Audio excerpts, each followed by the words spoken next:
Angels, what is going on? The Champ Strider here, and today I have a few little intricacies on how to set up your gaming station to have the best and most consistent aim possible. And with some of these tips that I give you guys, whether it's on clothing choice or gaming setup, these are small adjustments that you guys make, but when you add them all together, they can have a bit of an impact on your consistency or performance in game. And I know that if you're on my channel, you're just a super sweaty aimer, and that you're looking for any aiming advantage you can possibly have because, like me, you just absolutely hate to miss. So I actually touched on this topic in my posture video, but that was when I first started YouTube, and I think I only had 50 subs there, and it was kind of like buried in the content on posture. So I decided to give it another crack since I think I'm a little bit better of a content creator than I was back then. Alright, so let's get into some discussion on how to set up our gaming station for us, like, just super sweaty aimers who want every advantage possible. So I check out a lot of streams, I browse the Battle Station subreddit, and of course Facebook targets me with tons of PC-related advertisements, so I see a lot of gaming stations are set up, and they're never set up for peak aiming. It just breaks my heart. And I always recommend to get an extended mouse pad if it'll fit on your desk, because that extra space you have to swipe your mouse is just king. But here is what I see a lot of people do with their setups. So they buy one of those nice extended mouse pads, and then they place their keyboard just right smack in the middle of it, and just look at all the wasted pad space right here.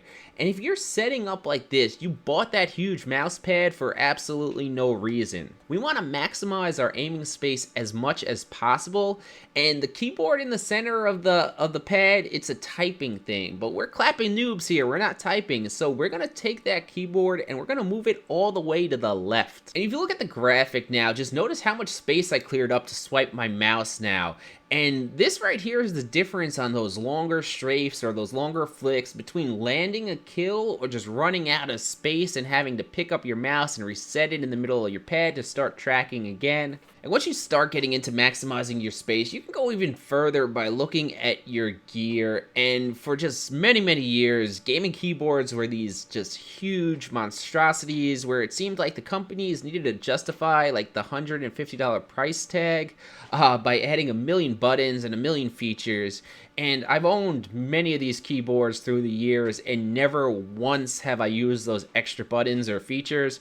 So if you want to maximize your space even further, look into a 10 keyless keyboard. I've used a HyperX with red switches that cost like $70 for the last few years, and I will just never go back to a full-size keyboard, and it'll just clean up even a few more inches of mouse space for you to swipe in. And then the last thing I want to touch on quick is your monitor height. And I see a lot of setups where the monitor is mounted on the wall, like just significantly higher than the player. So you have to like crane your neck up, and this is no good, ergonomically terrible. And then I'll see the opposite where people use that default monitor stand that comes with like an Asus monitor or something, and they'll have the monitor about an inch off the desk. So you're looking just straight down almost at your feet, and you don't want this either. You want to sit at your tallest, and you want to have the monitor just about like an inch below your eyes. Alright guys, so I hope these small tips help to maximize your performance, and I need some suggestions from you guys. I'm in the market for a silent 10 keyless keyboard since I'm just like sick of fighting against keystrokes in my videos. So let me know in the comments if you have any suggestions.